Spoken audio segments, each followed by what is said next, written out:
the statement which you investigated, correct? Included in the transcription, sir. Yeah. All right. Now you get the point. My question to you is this. Can you confirm now that the statement she made about BBM, FL, and the former speaker and the congressman relating to various acts of corruption are true and happened in real life? As to the existence of that utterances, yes, sir. All right. So you just admitted that the congressmen are all corrupt. As to Okay, the thank you for that. existence Thank you of for that. utterances, Objection. yes, sir. All right. Again, my question based on this video is very simple. She spoke about Speaker Martin Romualdez as well as the President. Can you confirm or do you know for sure that these statements about Martin Romualdez or the President are true? Okay. Your Honor, I will object on the same ground, and I hope that the presiding officer will do the same ruling. This witness is incompetent. I know what the defense is doing, Your Honor. Objection. Incompetent. This witness is highly incompetent as to whether he knows whether those statements are in fact What's the ground happening. for the objection? Can we just be informed of the ground for the objection? I just said it. Incompetent. This witness Can we is get the ruling, incompetent. Your Honor? Sir made an earlier ruling already that the witness is incompetent to testify as to the truth of the matter. But since Attorney Lotok, you're a lawyer, I will give it this time to the counsel for the respondents. Kindly respond. Since you're a lawyer, you should know the proper answer to this question. Kindly respond to the question of counsel for respondent. Again, I do not know personally about the factual circumstances. What I know is that she uttered those statements. We're satisfied with that answer, no? Your Honor. One last Proceed, video. counsel. One last video. On page 87 of the Articles of Impeachment, Annex G9, this is timestamp 1-12-43. This is quite a lengthy video, but not as lengthy. But this is our last video, so we beg the court's indulgence. The affidavit of transcription, page 17, also of Agent Park Kalilong, dated December 26, 2024. Are we ready with that video? Your Honor, to save Counsel for the prosecutors. because I know the counsel will ask the same question. So to save time, Your Honor, please, since the Your Honor, counsel- what is wait, the wait, wait. objection? I'm not yet done. I'm not yet done. Kindly let the counsel for the prosecutor finish. Relax. Now, Your Honor, if the same line of question will be asked, okay. Your the Honor, wait, I'm he not yet cannot- done. he cannot I'm not preempt, yet Your done. Honor. I'm not yet done. The prosecution is willing to stipulate that yes, the Vice President uttered that statement as to the fact of her uttering the statement. We have a different question, Your Honor, just to satisfy his query. All right. So I guess the objection is withdrawn or the manifestation is withdrawn, and counsel for respondent may proceed Play the with video, the please. showing of the playing of the video. At nakainin ko buffet dito sa House of Representatives. Alak, lahat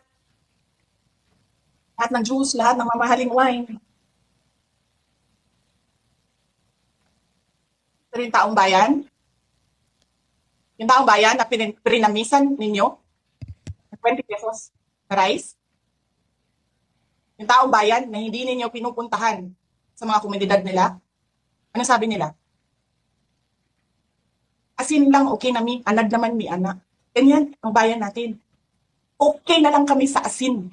Saan ka nakahanap ng bayan na ang tao, because of their hopelessness, because there is no functioning government, umukay na lang sa asin. Attorney Lotok, she said a lot of statements in that portion of Yes, the sir. video. In fact, that statement included the statement which you investigated, correct? Included in the transcription, sir. Yeah. All right. Now you get the point. My question to you is this. Can you confirm now that the statement she made about BBM, FL, and the former speaker and the congressman relating to various acts of corruption are true and happened in real life? As to the existence of that utterances, yes, sir. All right. So you just admitted that the congressmen are all corrupt. As to Okay, the thank you for that. existence Thank you of for that. utterances, Objection. yes, sir. That is a foul side remark. She said The I wasn't counsel the is one who said it, twisting Your Honor. the answer of the witness. If the I may, witness can I was the one who finish? said yes. Counsel Can I for the finish? parties, kindly settle down. Can I finish? The witness said that he confirmed as to the fact that the utterances were made. That's why, Your Honor, I'm objecting. Kindly be more specific. Attorney Lotok, you know what's being asked for. Yes, sir. Finish and complete your answer to avoid the misunderstanding. Based on our investigation, as to the existence of that utterances, yeah, dahil may mga pieces of evidence kami. But whether or not nangyari yan, wala ho akong personal knowledge, sir. All right. In the same way, you also do not have personal knowledge that VP Sara contracted an assassin, correct? Your Honor, the video dated November 26, 2024 the Vice President Just reiterated. it's and in answerable by fact, yes or there no, Your was- Honor. How can he be? He's answering. How can he be? Councils, kindly settle down. This is not a college debate. Attorney Lutok, the question was simple. Kindly answer the question directly. Yes, sir.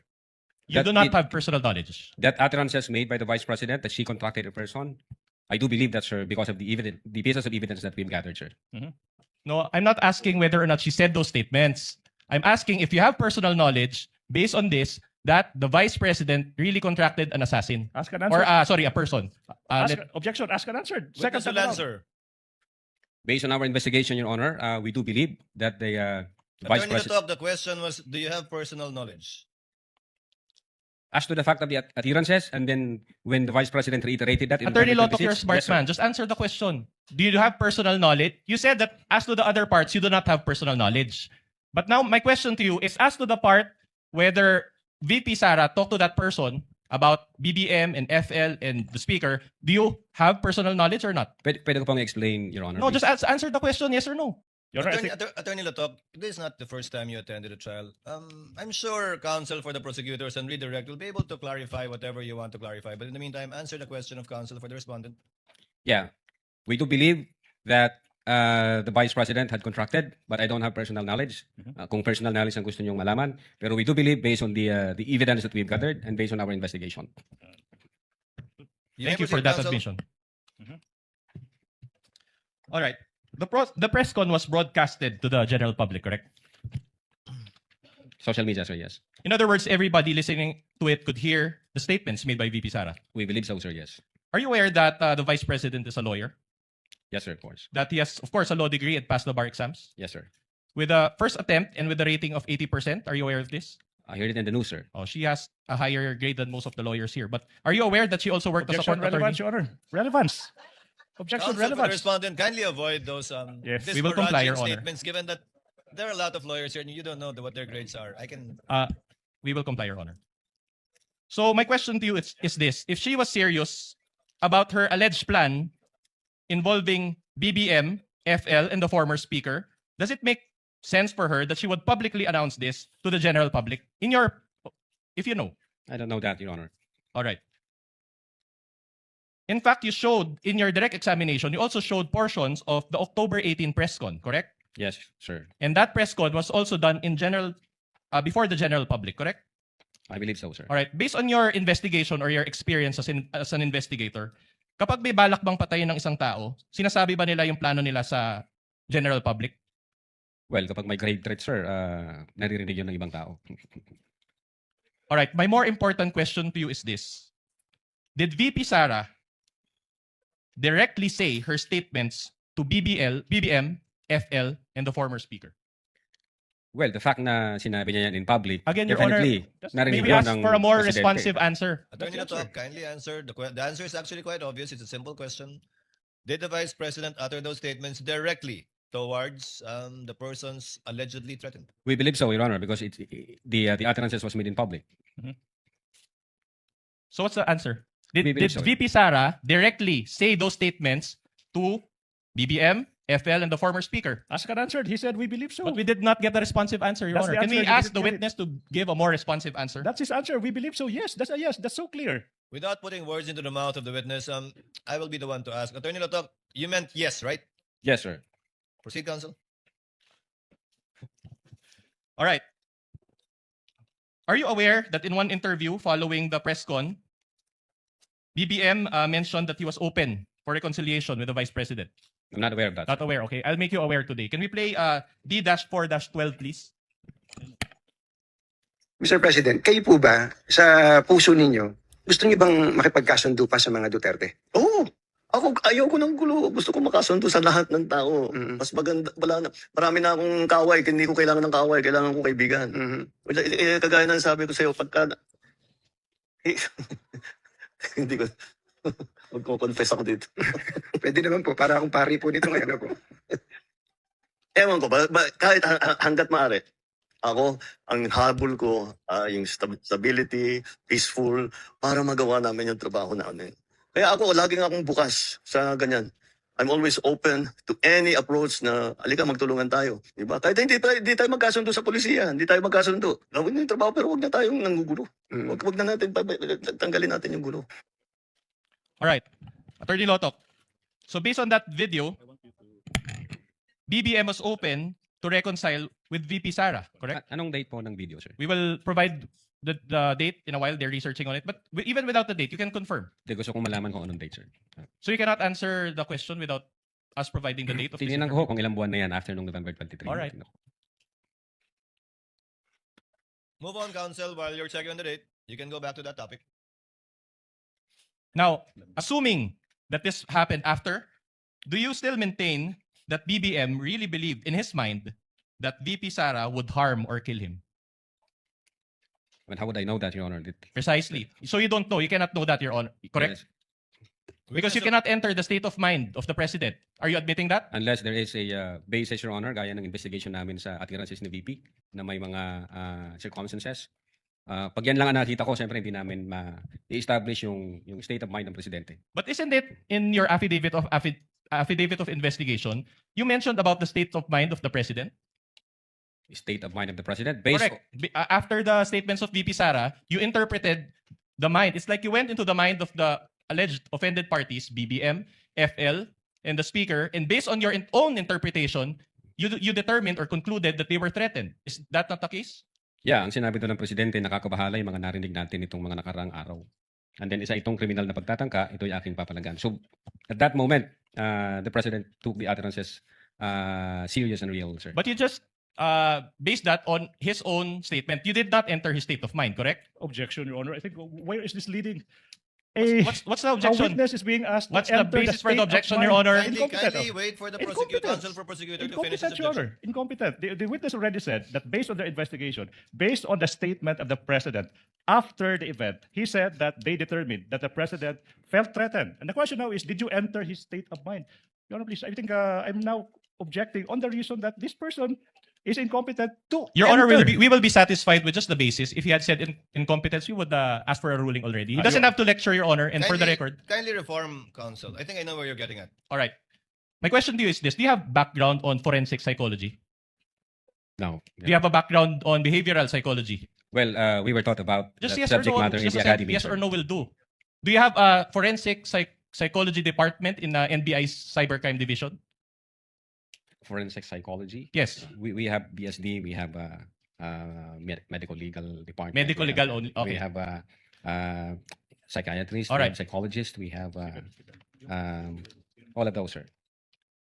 All right. In other words, you do not have a professional assessment of the mind of BBM when you conducted this affidavit of investigation, correct? Okay, sir.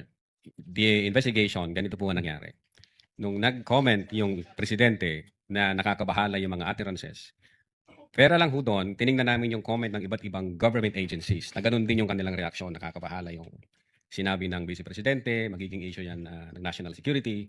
Pera lang ho yun, kinonsider din namin yung comments at impression ng mga media personalities na nag-participate doon sa online press conference. Sabi nila, na-shock sila, nabigla sila, hindi sila na parang totoo yung galit ng Vice President.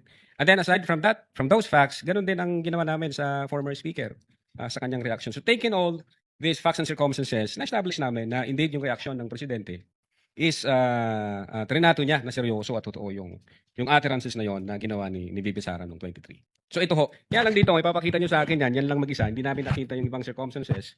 Hindi ho ako makakapagsabi kung sa mind ng Presidente is pinatawad na ba niya, ayaw na niya, hindi na ba niya kinukonsider yung mga threat na yon. Pag ganyan lang, Your Honor, sa investigation kasi kailangan makita namin yung iba't ibang circumstansya para ma-establish namin whether or not, ito yung ibig niyang sabihin, ito yung intention niya. For the record, Your Honor, the date of the video is May 19, 2025. So this came after. the 2025. alleged- So, mga 7 months, sir? Yeah. 7 months. All right. So based on your experience as an investigator, baka pwedeng ano na. Okay, Kasi hindi sa consider niya sufficient, na baguhin hindi yung- sa sufficient para makita namin. Kasi, Anyway, we know for a fact na... We're satisfied with your Yeah. first answer. The witness still answering? Well, I didn't even ask a question, Your Honor. You did, counsel, when you gave the date and asked for his opinion. Kindly finish your answer. Thank you, Your Honor. As lawyers, we know for a fact that the state of mind can manifest based on the overt acts of the speaker. So dito kasi, kung ito lang ang pagbabatayan namin, then we try to establish yung intent o yung state of mind ng presidente, kulang ho yan. So siguro kung may makikita pa kaming ibang circumstances na magpapatunay na binaliwala niya na yung appearances, pinatawad niya yung vice presidente, and things like that, then we can somehow said, mukhang ang totoo yung sinabi ng presidente na pinatawad na niya. All right, but I'll move on to a different point.